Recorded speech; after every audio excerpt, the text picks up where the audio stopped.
Assalamu alaikum wa rahmatullahi ta'ala wa barakatuhu. ‘Yan uwa ‘yan Nijar muna yi muku barka da warhaka, da fatan kun yi cikin ƙoshin lafiya. Muna yi muku fatan alkhairi.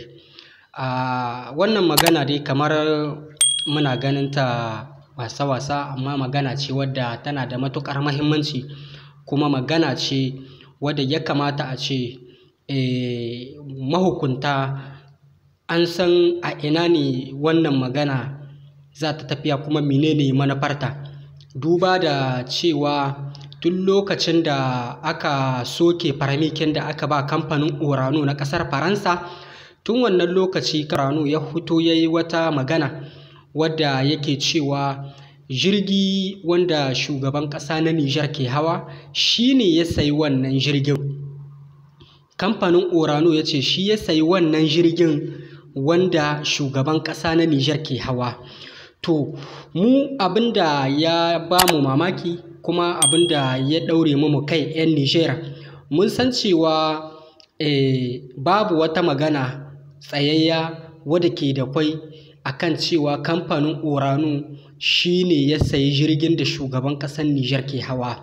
Tun lokacin baya, lokacin tsohon shugaban ƙasa Alhaji Baba Tanja Muhammadu, Allah Ubangiji ya ji ƙanshi, ai ba mu ji Baba Tanja an yi wannan zance ba a lokacin da ya yi magana a kan uranium kin ƙasar shi. Ba mu ji an yi wannan magana ba, ba mu ji wannan zance ya taso ba, sai yanzu da aka soke farmikin shi, shi ne kamfanin Orano ya huto yake magana cewa wannan jirgi da shugaban ƙasa ke hawa kamfanin Orano shi ne ya saye shi a shekarar 2014. To ina wancan tsohon jirgi wanda shi tsohon shugaban ƙasa Isuhu Muhammadu ya isko? Shi wannan tsohon jirgin a ina Isuhu Muhammadu ya kai shi? A ina ya sa shi? Kuma me yayi da shi? Shi wannan tsohon jirgi da Isuhu Muhammadu ya zo bisa mulki ya isko wannan jirgin, to shi wannan jirgin ina yake? Sannan kuma wanga da kamfanin Orano yake ikirarin cewa shi ne ya saye shi, shi kuma yaya aka yi ne Muhammadu Isuhu ya karɓo wanga jirgin?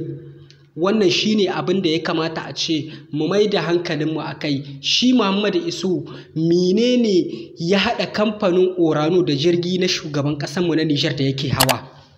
Wannan shi ne abin da za mu diba mu gani.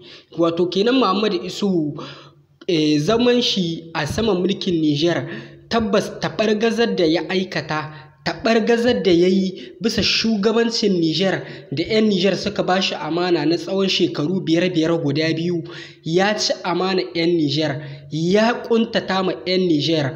Wato yau har a waye gari cewa wani kamfani na wata ƙasa wai ya hito yana ikirarin cewa wai jirgi mallakan Nijar, wai shi ya sayi wannan jirgin.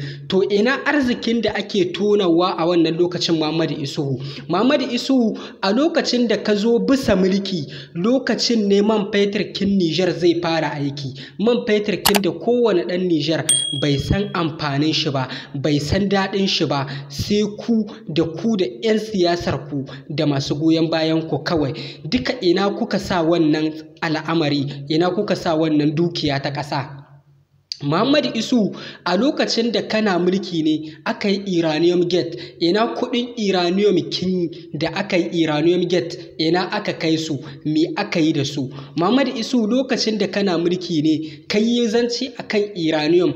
Ina tsarin da ka hudo akan uranium? Yau ina abin da ka yi? Yau ka bar babban abin faɗi, kamfani ya hito yana hidin cewa jirgin shugaban ƙasa shi ne ya saye shi, ba mallakan Nijar ba ne ba. Wato a nan ta bayyana ƙarar cewa Muhammadu Isuhu duk yadda mutanen shi za su hito su ba shi kariya, duk yadda mutanen shi za su hito su ce bai da hannu, Muhammadu Isuhu ba ƙaramar ta'asa ya yi ma Nijar ba, kuma Muhammadu Isuhu ba ƙaramar hallaka Nijar ya yi ba. Saboda duk bala'in nan da ake ciki a halin yanzu, ɗan taharikin nan shi ne ya jawo shi. Duk abin da ƙasar nan tamu take ciki, Muhammadu Isuhu shi ne ya jangalo mu wannan tashin hankalin.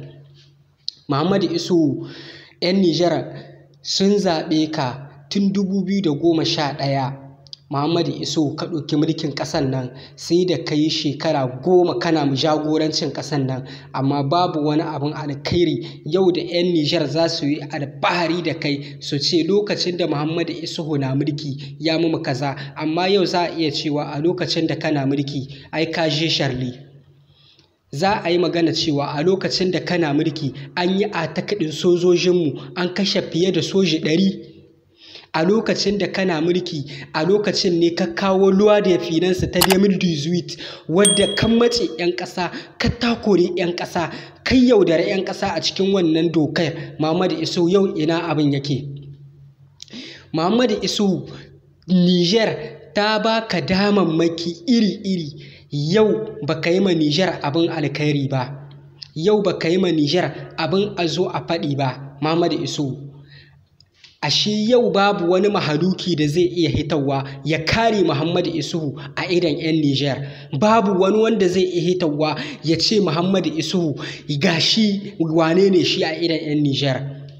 Sabida 'yan Nijar sun shan baƙar azabar da suka sha a mulkin Muhammadu Isuhu, sun sha baƙar wahala a mulkin Muhammadu Isuhu. A mulkin Muhammadu Isuhu baka isa ka faɗi magana ba a kan ƙasar Nijar, baka isa ka faɗi magana ba a kan mulkin shi a gyara can ko a yi can, mutum bai isa ba. Muhammadu Isuhu haka ka yi mulki tsawon shekaru 10. To yanzu da mutanenka suka hito suke yi ma mutane farfagandi ka dawo shugabancin ƙasa ne ko ko a'a ka zo ka goyi bayan wani ne?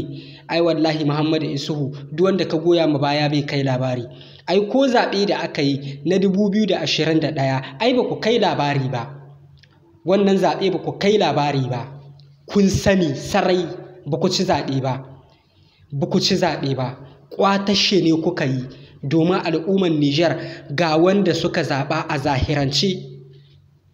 zahirance ga wanda suka zaɓa, amma sabida wannan lokacin ƙeta, hassada, baƙin ciki suna cikin zuciyarka, ka hana ɗan tahalikin da ya ci zaɓe a bashi zaɓen shi. Ka shiga ka huta, ka shiga ka huta, ka shiga ka hita, ka shiga ka hita, sai da ka zo ka kawo Bazoum bisa mulki. Bazoum kin da 'yan Nijar ba su zaɓe shi ba, Bazoum kin da 'yan Nijar ba su kaɗa musu ƙuri'ar ya zama shugaban ƙasarsu ba, amma sabida ka shiga ka hita, kai ne bisa, kai ne ke da iko a wannan lokacin, ka ce sai shi. Yau ina kake, ina Bazoum ɗin yake? Muhammadu Isuhu ba ƙaramin cin amanar Nijar kai ba. Don haka wannan zance wajibi ne majalisar ceton ƙasa ta CNSP a gaggauta binciken Muhammadu Isuhu a kan wannan zance. Dole ne a buɗo magana wannan zance na wannan jirgi, tsohon jirgi da Muhammadu Isuhu ya isko bisa mulki, a ina yake, a ina ya kai shi, ina ya hallakar da shi. Har yau har wani kamfani na ƙasar wata ƙasa ta daban zai hitawa yana gai cewa wai shi ya sai jirgin shugaban ƙasa ma a 2014. To ina tsohon jirgin da ya isko 2011? Muna muku fatan alkhairi.